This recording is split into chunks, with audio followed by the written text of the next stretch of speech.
Kia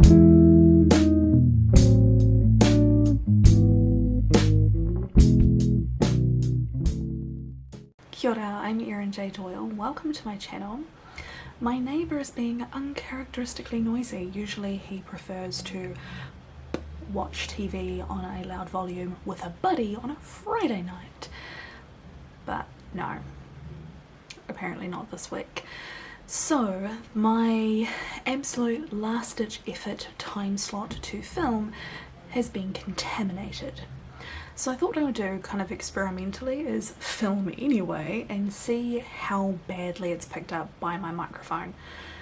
So let's just see how this goes. This footage is probably going to get deleted.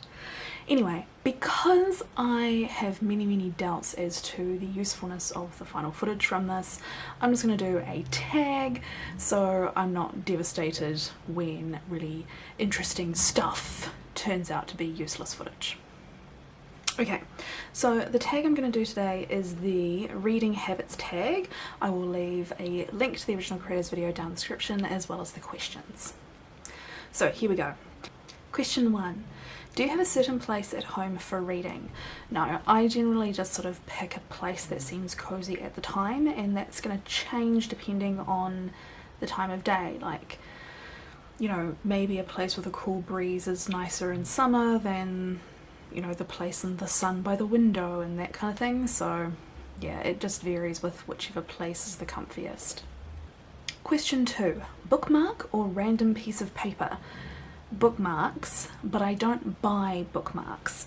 So the bookmarks I use are either like the freebie types that you get at bookstores or when you get books delivered.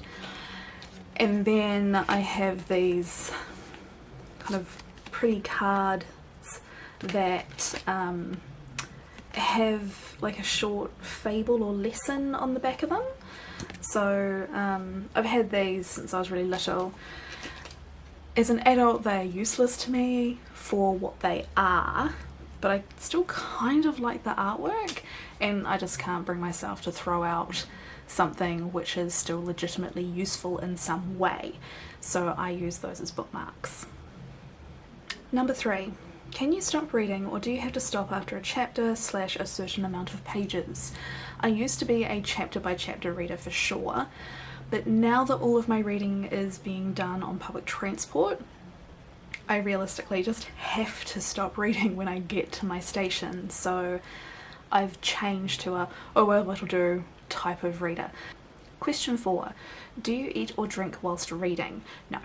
I very rarely will have a drink with me and never a food. I like kind of the feel or the idea of having a snack and a book, but I'll end up just eating the food and then putting that aside and then reading the book. I don't do them simultaneously because I feel like I need 2 hands to hold the book nicely, particularly if it's a large book, and I also don't like getting my hands dirty eating whatever snack it is. So to keep my books in good condition, I need to reserve my hands just for that. Number 5. Multitasking. Music or TV whilst reading? No. Who the hell does that? Question 6. One book at a time or several at once?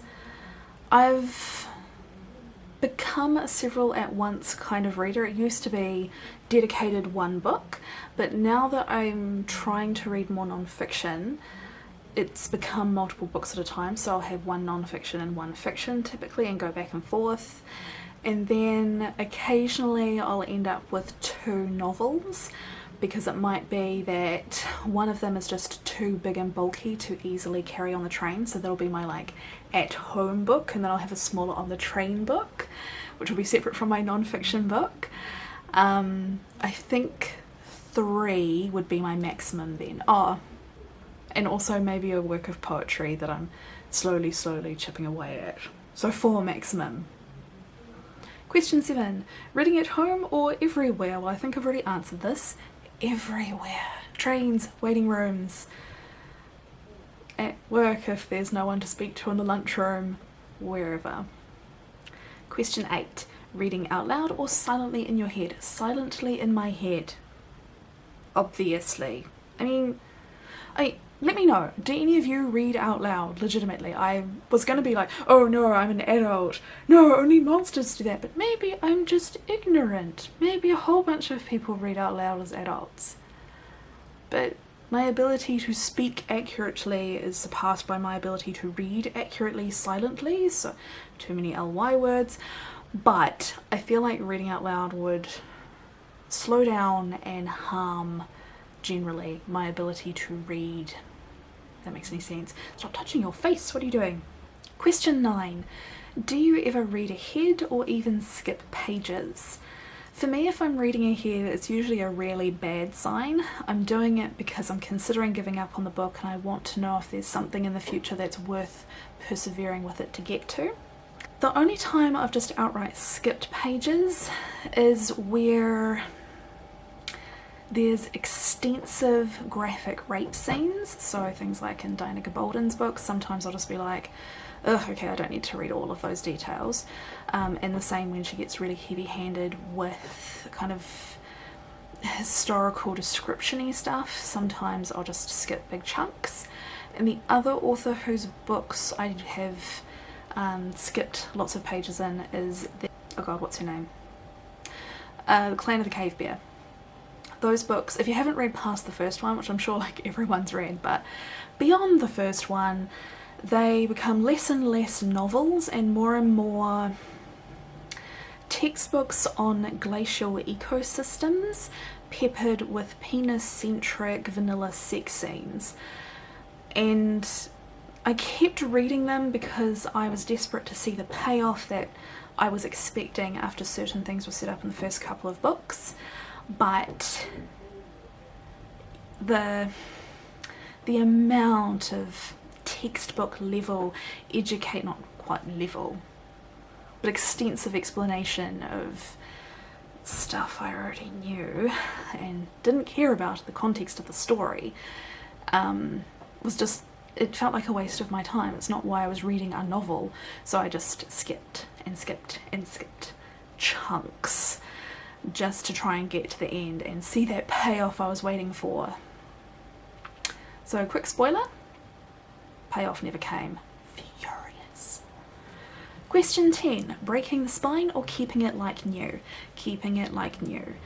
The only times I would sort of crack a spine a little bit is accidentally over multiple readings of a book that's quite thick, and so it's quite hard to open it and read without kind of forcing it reasonably wide.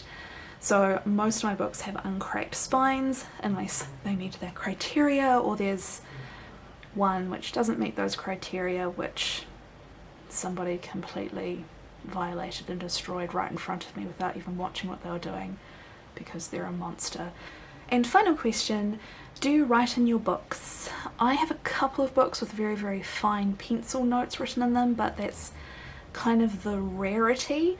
I'll only do that if it's a book that I am reading for research purposes, so most of my book reading is just for pleasure, and so I don't need to take notes. That's the end of the tag. If you've made it this far, consider me wholeheartedly impressed at your ability to sit through a video with such horrific background noise. I mean, I assume. If you would like to do this tag, then let me know down in the comments below so I can check out your video as well. If you've enjoyed this video, do give it a like, it helps the algorithm do its thing. And if you're new around here, maybe consider hitting subscribe and ringing that bell so you can stay up to date. Bye!